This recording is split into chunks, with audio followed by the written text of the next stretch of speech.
kwa ushindi ambao umepata leo. Moja kati ya mechi ambazo zilikuwa zinasazimiwa kuwa ni ngumu ni huu pia wa Azam FC, lakini mmeondoka na alama 3. Mara ya kwanza, mchezo wa kwanza mlipoteza, lakini sasa hivi mmeondoka na alama 3. Hii ina maana gani kwa upande wenu? Yes, kwanza tunamshukuru sana Mwenyezi Mungu.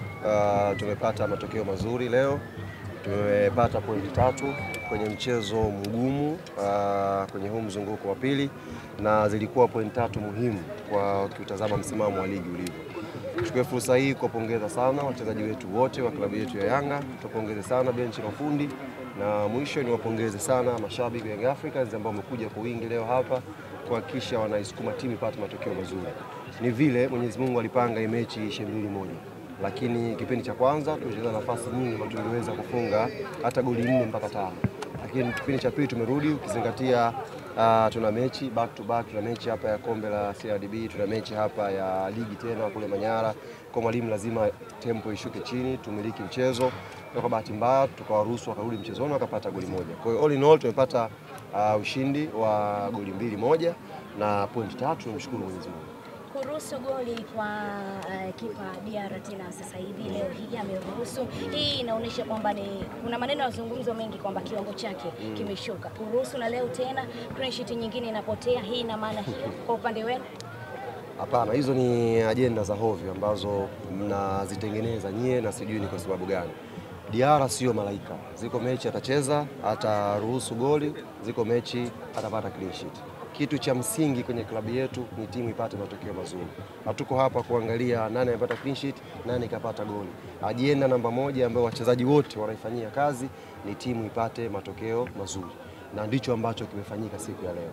Kwa hiyo ikitokea Diarra ameruhusu goli, mnasema kiwango kimeshuka. Amecheza mechi 3 hapa na clean sheet, hamna mtu aliyesema Diarra kiwango chake kipo juu. Ni kwa sababu bora wake ni mkubwa sana, na sasa mmemzoea, mnamtengenezea makosa. Goli lilofungwa ni goli la kimpira kabisa. Unawapongeza Azam, wametumia mistake yetu kidogo kupata matokeo mazuri. Kwa hiyo sidhani kama ni mjadala, kama ukiwa mjadala basi mjadala watu ambao hawajui mpira kabisa. Alikamwe ni mchezo mwingine ambao umeruhusu injury. Pacome ametoka akipata injury mechi iliyopita.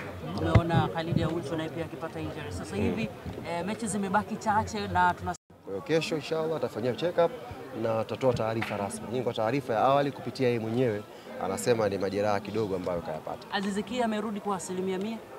Aziz Ki yes, amerudi na tumemzoea akifanya makubwa zaidi hasa kwenye mechi kubwa. Leo ameingia second half, hajapata goal lakini amekuwa na contribution kwenye kutunza mpira, ku maintain possession na timu ikapata matokeo mazuri. Alikamwe Prince Dube amemfikia anaongoza kwa magoli 10. Kwanza Dube kafunga Chamazi. Sasa nimelia sana. Kilio cha nini kwa Alikamwe? Ina maana gani hiyo? Nimelia sana. Dube kafunga.